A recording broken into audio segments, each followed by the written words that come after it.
Muito boa noite, professor Rocha e demais colegas. Me chamo Douglas. Conjuntamente com meus colegas Clívia, Cristiano e Nicolas, versaremos sobre a implantação iônica no que tange o seminário de Introdução à Engenharia de Superfícies da disciplina. A escolha do índice de apresentação para o entendimento da implantação iônica foi escolhida da seguinte forma: introdução, vantagens, aplicações, funcionamento, desvantagens e, por fim, as referências. Em relação a todo o aparato, os equipamentos e a complexidade que envolve a implantação iônica, é mostrado à direita da figura o laboratório de implantação iônica da própria URGS, no Instituto de Física. O histórico industrial, a nível que se tem interesse da implantação iônica, ela surge muito em relação ao programa espacial dos Estados Unidos, com a NASA, ou seja, a tecnologia aplicada à dopagem de silício em semicondutores, o que vem a ser uma aplicação válida até mesmo aos dias de hoje. As características em relação à implantação iônica se baseiam em átomos e moléculas que, quando ionizados, eles são acelerados através de um campo elétrico e então são implantados em um material sólido, vindo a modificar sua superfície. Em relação a esta modificação, ela possibilita a formação de soluções sólidas substitucionais de elementos immiscíveis ou de baixa solubilidade, que ocasiona superfícies altamente amorfas e metastáveis. Sendo esta superfície altamente amorfa e metastável, ela é capaz de alterar propriedades mecânicas, metalúrgicas, elétricas, ópticas, magnéticas e supercondutoras. Há uma espessura aproximada de 1 micron, com uma energia aplicada na casa de centenas de kV a dezena de megaelectronvolts empregados no processo normalmente. Uma das principais características que a implantação iônica apresenta é citado por Anders em 2000, onde ele cita que qualquer espécie química da tabela periódica pode sofrer a implantação iônica. Isto é conseguido sem que qualquer outro método convencional possa conseguir em relação aos resultados de propriedades físicas, químicas e elétricas, com um bom controle de processo, uma uniformidade superficial suficiente e uma pequena alteração dimensional, dada a baixa profundidade alcançada. Os principais grupos de aplicação da implantação iônica decaem na dopagem de semicondutores, na indústria de microprocessadores, em revestimentos de partes móveis e satélites, sistemas de propulsão, em sistemas tribológicos para aplicações aeroespaciais, mecanismos de corrosão, prevenção na indústria alimentícia, com embalagens e desenvolvimento destas, na indústria metal-mecânica, com a modificação de superfícies, que será mostrada posteriormente com os colegas, na medicina, com revestimentos de materiais biocompatíveis em próteses humanas, e no desenvolvimento tecnológico, tanto de revestimentos como na criação de materiais compósitos, inclusive.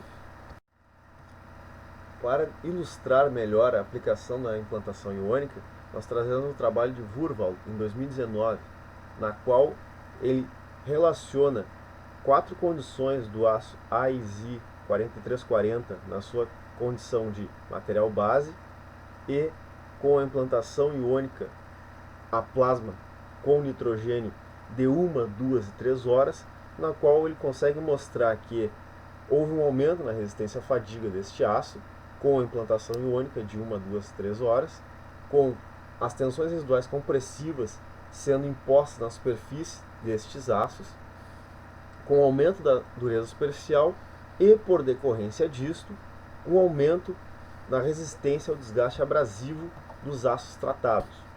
É interessante notar em relação a isso que o tempo de tratamento não foi proporcional à maior dureza atingida. No caso aqui, como nós temos muito baixas profundidades, pelo tratamento ser raso, é observado na figura à esquerda abaixo que o maior pico de dureza alcançado foi, na verdade, em 2 horas e não em 3 horas. Isso tem referência em relação a toda a modificação superficial que ocorre nestas peças tratadas e na questão que se pode observar em relação às tensões residuais compressivas, na qual teve-se o melhor resultado a 2 horas. Bom, pessoal, boa noite. Me chamo Nicolas e, como o Douglas bem comentou anteriormente, uma das aplicações da implantação iônica por imersão a plasma se dá na indústria aeronáutica. Então, nesse slide nós temos a figura número 1 ali, que é uma aeronave modelo F5. Essa aeronave ela tem um motor, certo? Está representado ali do lado direito na figura 2. Esse motor ele tem um sistema de admissão, de compressão, combustão e exaustão. Tá? No sistema de compressão ali, tem umas palhetas que servem para regular o ar na compressão. Tá? Ela está melhor representada ali na figura 3, essa palheta. O que acontece? Esse trabalho aí eu tirei de uma dissertação de mestrado muito interessante. Tá? Uma aplicação prática da imersão em plasma. O que foi feito?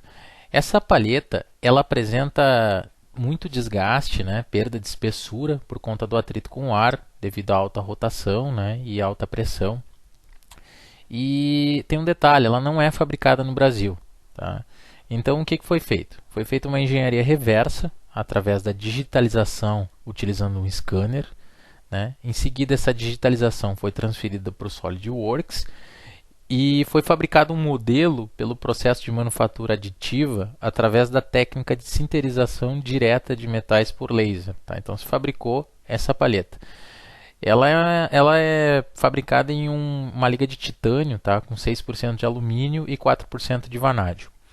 Então o que acontece? Depois que foi fabricada a palheta e foi feito o tratamento superficial com implantação iônica por imersão a plasma, essa palheta nos testes em laboratório, a resistência, ou melhor dizendo, ao desgaste dela aumentou em 20% e, consequentemente, a vida útil. É o que está mostrando aqui nesse gráfico aqui na última imagem, tá? Os volumes de desgaste calculado para a palheta comercial com e sem a implantação.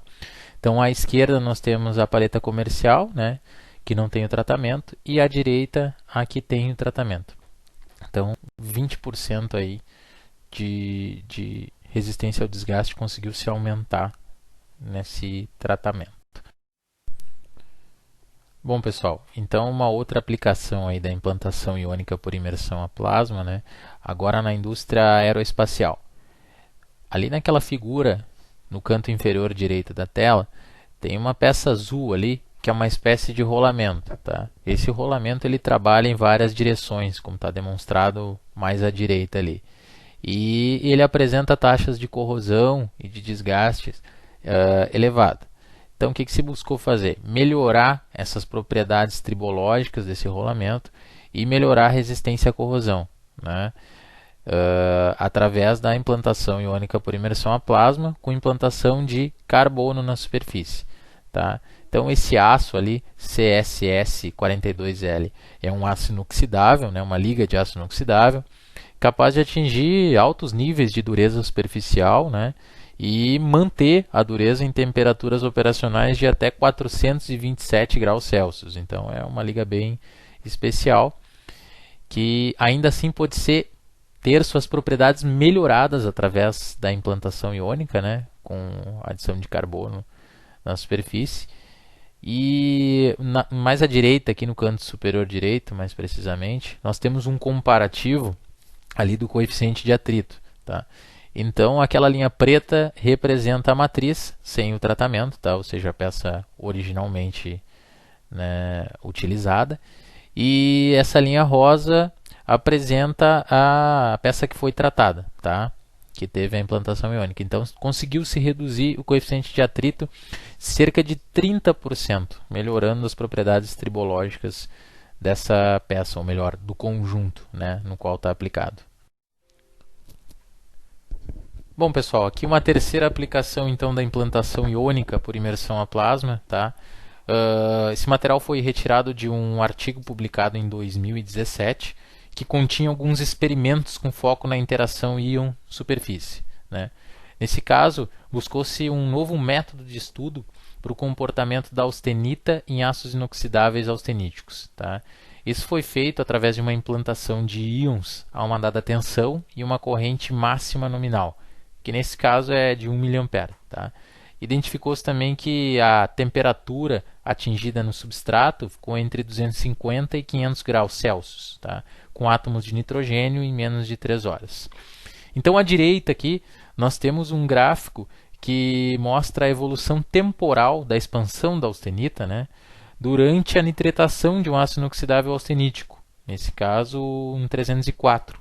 Tá? Isso ocorreu a mais ou menos, aproximadamente, 400 graus Celsius. Tá? Olá pessoal, boa noite. Eu sou a Clívia e vou dar continuidade aqui na etapa de aplicações. E vou falar aqui do experimento de Bergman. Ele foi realizado, através de teste de implantação iônica no aço martensítico em 5 níveis diferentes de energia, para 100, 200, 300, 400 e 600 kV em alto vácuo com temperatura inferiores a menos 100 graus Celsius. E aí foram feitos testes de ilusão, uma instalação de cavitação induzida por ultrassom com sonda ultrassônica. E aí essas vibrações mecânicas foram transmitidas com uma frequência de 20 kHz e uma amplitude de 50 micrômetros, como pode ser visto aqui nesse esquema, tá? E nesses testes, nesses ensaios, era mantida uma temperatura constante de 25 graus Celsius, com um erro de mais ou menos 2, variando aí então de 23 a 27. E aí havia uma circulação de água fria para que houvesse essa manutenção da constância da água. Aí esse método ele pode ser usado para comparar a resistência à erosão por cavitação de diferentes materiais e estudar a natureza e o progresso dos danos ocorridos durante a cavitação. A cada 2 horas, vai ser visto aqui no gráfico, a amostra é limpa, e a rugosidade média da superfície e a rugosidade média quadrada são medidas. Esse experimento foi feito por 12 horas, aqui, variando a cada 2, as medidas dele. E com resultados foram analisados no estudo estrutural e surgiu a formação de nitretos e houve a segregação superficial induzida por implantação. Daí, foi apontado como resultado que a dureza da nanoindentação foi de 5 para 13 gigapascal e o modo de elasticidade foi de 183 para 314 gigapascal para a energia de 600 kV, com o aumento do íon nitrogênio. Então, como conclusão, a gente tem que foi melhorada a resistência à erosão por cavitação desse aço base em torno de 60% para essa energia de 600 kV. Bom, gente, já aqui no experimento de Din-Din, foi feita a implantação de íons de titânio e de nitrogênio para o endurecimento das superfícies e propriedades de redução de atrito do ácido de rolamento clonidu, como é mostrado aqui nos gráficos, na implantação de nitrogênio aqui, e do íons, de titânio, essa redução. Os métodos de investigação da modificação estrutural e das fases cerâmicas recém-formadas foram através de 3 ensaios: o da microscopia eletrônica de transmissão, o da eletroscopia de fotoelétrons de raio-x e a difração de raio-x de incidência de pastejo. Continuando aqui, já as propriedades mecânicas das amostras foram testadas com nanoindentação e atrito. A gente tem aqui as imagens mostrando. E o que é que foi medido? Que houve uma melhora significativa na dureza da superfície, que foi de 10,5 aproximadamente gigapascal para 14,2 gigapascal como resultado. A gente também tem que o coeficiente de atrito diminuiu para 1/3 das amostras. E também observou-se no ensaio de microscopia eletrônica de transmissão que teve formação de uma estrutura trilamelar na região próxima à superfície, e onde também foram apresentadas, foram incorporadas fases cristalinas amorfas cerâmicas. E aí a gente pode concluir com esse experimento que houve uma melhora das propriedades mecânicas e tribológicas da superfície. Boa noite a todos, me chamo Cristiano. Kaminski e outros realizaram um experimento de implantação iônica em um revestimento Stealth 6, que é uma liga de cobalto com cromo, tungstênio e carbono, que é altamente aplicada em materiais que precisam resistir à abrasão, ao impacto de ácidos orgânicos e à fluência de calor.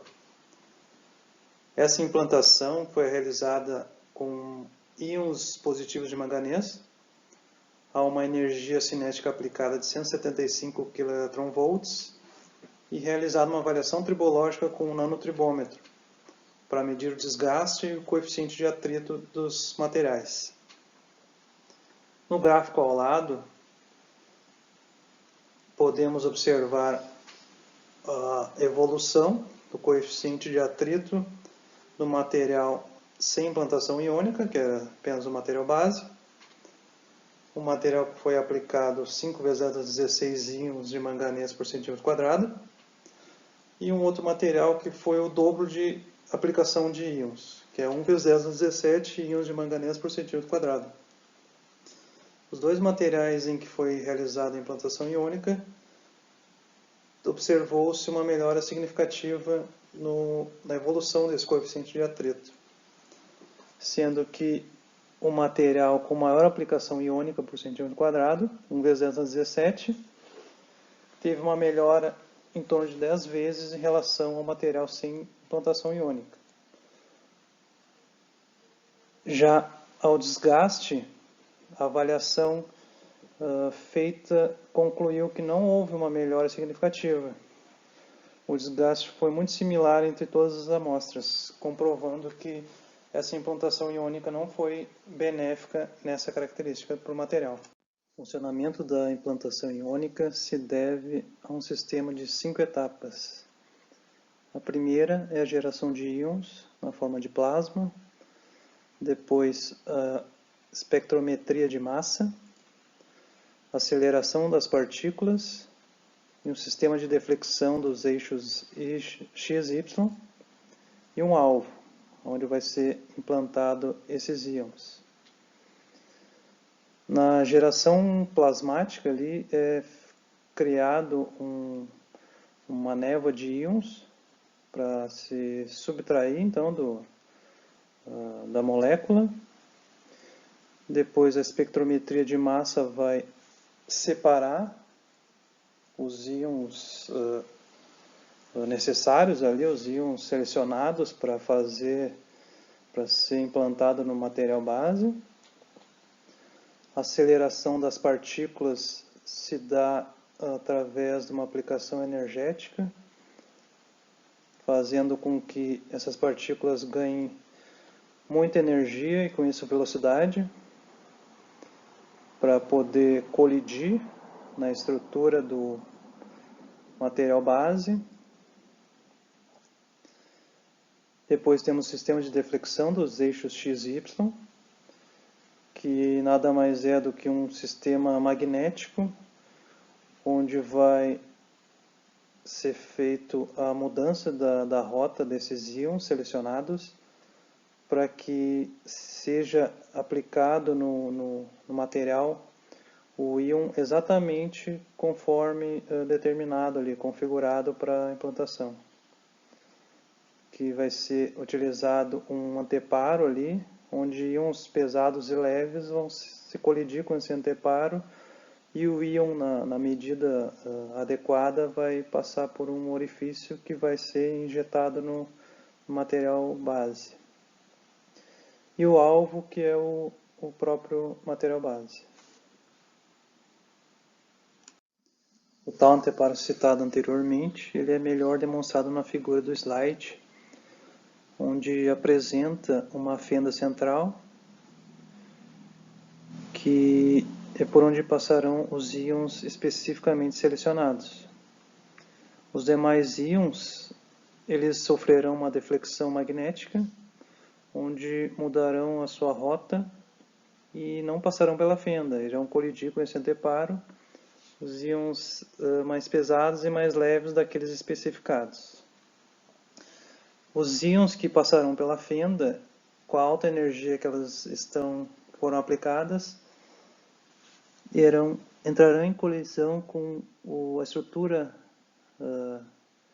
molecular do material base e irão se alojar ali nas vacâncias, nos interstícios e nas discordâncias moleculares, assim como poderão também, com a alta energia que se encontram, se substituir alguns átomos ali da estrutura, criando uma desordem muito alta, perdendo a característica de estrutura cristalina do material. Como desvantagem desse processo de implantação iônica, nós temos o alto custo dos equipamentos, inclusive uma alta área em que eles vão ser utilizados, né, para aplicação. Os fenômenos físico-químicos complexos, como a separação dos íons e a especificidade dessa separação de íons através de campos magnéticos, a formação de defeitos cristalinos indesejáveis, como os íons vão sofrer uma alta aceleração, uma alta energia vai ser aplicada neles, eles irão se colidir com a estrutura molecular do material base e irão gerar defeitos muito severos na estrutura cristalina do material base. O manuseio de materiais cancerígenos, como argônio, antimônio e chumbo, inflamáveis e tóxicos. Há o risco de choques elétricos, dado a alta tensão que é necessária, né, para essa aceleração das partículas, e a geração de raio-x pelas colisões atômicas ali no material base.